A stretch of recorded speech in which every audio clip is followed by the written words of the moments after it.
कोई भी शादी के लिए पूछता वो डायरेक्टली कह देती कि हम तो 5 साल देख ही नहीं रहे। कितनों के रिश्ते भी आ चुके हैं। कोई पहले से आईएएस है, कोई आईपीएस है, अब बीटेक भी हो गई है, जॉब भी कर ली है, अब क्या कर रही है। मैंने तो इस बार छोड़ दिया था कि हो गया, अब मैं अच्छी जॉब ज्वाइन करूंगी। टारगेट एकेडमिक होते हैं, नॉन एकेडमिक टारगेट भी होते हैं जीवन के। सर अभी तक तो एकेडमिक थे, सिंस 2.5 साल से तो मैं फुल टाइम 2 अटेम्प्ट दे रही थी। सर ऑल इंडिया रैंक 176 रेखा मैम, सर ये हमारे साथ रही हैं और सर हमारे साथ पीडब्ल्यू से इनका काफी पुराना नाता भी है। हमारे साथ ये प्रहार में, एडिटोरियल सेशंस में, प्रीलिम बूस्टर प्रोग्राम में, उसके बाद इवन उड़ान प्रोग्राम में मैम हमारे साथ रही है। मैम आ रही है। हेलो मैम, कॉन्ग्रेचुलेशंस मैम, बहुत बहुत थैंक यू। कंग्रेचुलेशंस रेखा। आप तो बड़ा इंस्पिरेशन बने हुए हो। परसों आप आए थे ना ऑफिस? Yes, sir. आप तो बहुत इंस्पिरेशन बने हुए हो बच्चों का। बैच में बच्चे इतने खुश हो गए थे आपसे मिलने के बाद। ठीक है, थैंक यू सो मच। वो स्टूडेंट्स की स्वीटनेस, थोड़ा माइक मैम ऊपर करना पड़ेगा। जी सर, वो स्टूडेंट्स से इतने अच्छे थे, इतने अच्छे क्वेश्चंस पूछ रहे थे, उन्होंने मौका दिया तो वो इतने ही अच्छे थे। अब आईएएस बनने जा रहे हो ना? Yes sir. उधर एक बार अपनी आवाज और उनके नाम जरा देख लो आप अच्छे से। जहां से आ रहा था आवाज नहीं आ रही है, एक दो नाम नोट कर लेते हैं अपन। हाँ जी सर, तो कल जब आपने मुझे परसों हमने सर से इंटरेक्ट किया था, तब स्टूडेंट्स ऑनलाइन बैच में थे और उनके बहुत बहुत अच्छे क्वेश्चंस थे कि ऑनलाइन से तैयारी की जा सकती है या नहीं। मैंने अपनी पूरी तैयारी ऑनलाइन की है, तो बहुत ही स्वीट बच्चे थे जिन्होंने इतना अच्छा रेस्पॉन्स दिया। Thanks to all of them. Thank you so much sir. Ma'am अपनी कहानी अगर आप सुनाएं, बहुत सारे बच्चे लाइव जुड़े हुए हैं इस टाइम, यूट्यूब पे भी ये चल रहा है। आप अपनी लाइव अपनी एक बार कहानी बताएं, कैसे आपने तैयारी की, कहाँ से आप आते हैं, कैसे ऑनलाइन तैयारी से आप सेलेक्ट हो गए, और अगर कोई बच्चा सिर्फ ऑनलाइन तैयारी कर रहा है तो कैसे करने चाहिए, कैसे अपना शेड्यूल मैनेज करे? जी सर, डेफिनेटली। मैंने अपनी प्रिपरेशन 2022 में स्टार्ट की थी। उस टाइम मैंने प्रारंभ बैच जो ओनली आईएएस का चलता था वो मैंने ज्वाइन किया। वो मेरा फाउंडेशनल कोर्स था। उसके बाद मैंने सारे YouTube editorial analysis, prelim booster by Rishabh sir और इकोनॉमी सीरीज़, सीसेट इनिशिएटिव सब मैंने ज्वाइन किया और 8 से 10 घंटे सर मैं रेगुलरली पढ़ती थी। फिर उसके बाद प्रीलिम्स के लिए मैंने स्पेसिफिकली पीवाईक्यू पे फोकस किया। स्टैटिक को बार बार रिवाइज किया जितनी बार हो सके। सर देवेंद्र सर कहते थे कि 10 बार रिवाइज करो अगर हो सके तो, अलग अलग तरीके से। फिर उसके बाद मैंने कुछ टेस्ट भी लगाए और फिर मेरा प्रीलिम्स 2023 का बहुत अच्छे मार्जिन से पास हुआ। फिर मेंस, फिर मैं इंटरव्यू तक गई सर, पर अनफॉर्चुनेटली 2023 में मेरा नहीं हुआ। बहुत ही कम मार्जिन से मेरा नहीं हुआ, वो बहुत ही लोवेस्ट फेज था। और 24 का मैंने अटेम्प्ट दिया और फिर फाइनली 176 रैंक और आईएएस बनने जा रही हूँ। आपके परिवार से कोई आया है क्या? नहीं सर। क्योंकि परसों आप आए थे, आपने बताया था कि परिवार का बहुत स्ट्रॉन्ग सपोर्ट रहा है।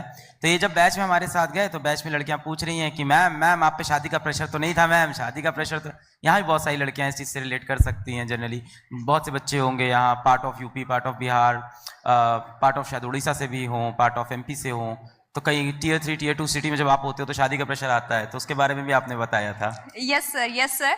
मेरी फैमिली, स्पेशली माय मदर, मेरी मम्मी ने मेरा बहुत सपोर्ट किया।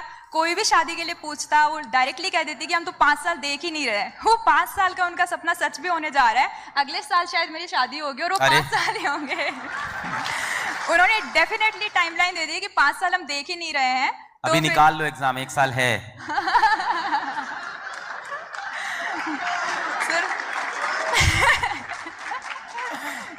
सर कोई भी रिश्ता आता, डेफिनेटली रिश्ता आता ही है शहरों में कि आपकी बच्ची है, अब बीटेक भी हो गई है, जॉब भी कर ली है, अब क्या कर रही है। क्योंकि किसी को नहीं पता था कि मैं प्रिपेयर कर रही हूँ, सबको लगता था कि मैं जॉब कर रही हूँ, क्योंकि फालतू का सोशल प्रेशर मुझे ऐड नहीं करना था सर।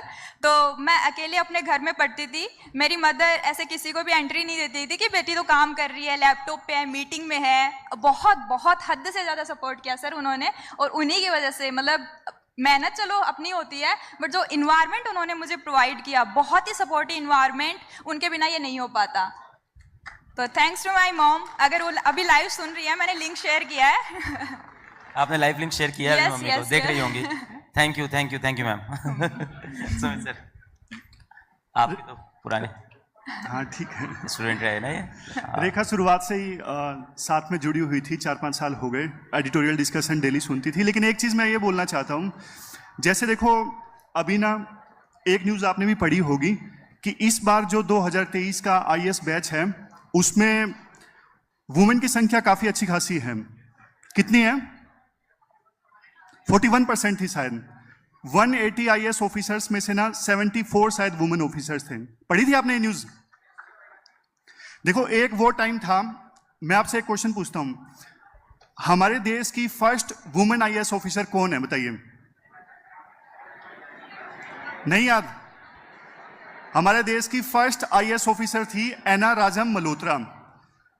सुनिए, जब उनका इंटरव्यू हुआ था ना, तो बोर्ड ने ना उनको एक बात बोली थी कि आप IAS ऑफिसर बन के क्या करोगी? आप फॉरेन सर्विस ज्वाइन कर लीजिए, क्योंकि IAS की जो जॉब है ये तो फील्ड जॉब है और लड़कियां फील्ड जॉब नहीं करती हैं। लेकिन उन्होंने कहा कि नहीं, मुझे यही सर्विस ज्वाइन करनी है। 1951 की ये बात है। लेकिन बाद में जब उनको अपॉइंटमेंट लेटर दिया गया ना, तो अपॉइंटमेंट लेटर में उनको एक बात बोली गई, लिखी हुई है वो अपॉइंटमेंट लेटर में बात, कि अगर आपने शादी की तो आपको सर्विस से निकाल दिया जाएगा। देखो, एक वो समय था और एक आज का समय है। अब जो फिगर आया था कि हाँ 41% लड़कियां हैं, काफी ज्यादा आगे हम आ चुके हैं, लेकिन अभी भी बहुत इंप्रूवमेंट की आवश्यकता है। तो रेखा जैसी गर्ल्स का जब सिलेक्शन होता है छोटे शहर से, तो बहुत ज्यादा खुशी होती है, दिल से खुशी होती है। Rekha, thank you so much sir. इसमें बहुत बड़ा कंट्रीब्यूशन ओनली IAS का, PW ओनली IAS के बहुत बढ़िया कंटेंट का भी है। प्रहार, उड़ान, इकोनॉमी सीरीज, CSET सीरीज, तो इतना एक्सेसिबल हो गया है ना सर कंटेंट कि अब कोई भी कहीं से भी प्रिपेयर कर सकता है। तो जो भी स्टूडेंट्स अभी पढ़ रहे हैं, कहीं पे भी हो, अगर घर पे हैं तो बहुत अच्छी बात है, उतना अच्छा इन्वायरमेंट कहीं नहीं है। मैं पिछले 4 दिनों से कंटिन्यूसली ट्रेवल कर रही हूँ और मैं क्रेव कर रही हूँ कि मैं घर जाऊँ, और कल शाम को मैं घर गई भी। मैंने 6 आवर की जर्नी वापस से ट्रेवल की, जस्ट बिकॉज कि मुझे घर पे एक बार फेस देखना था कि क्या उनका क्या रिएक्शन आ रहा है, कितनों के कॉल्स आ रहे हैं कितनों के रिश्ते भी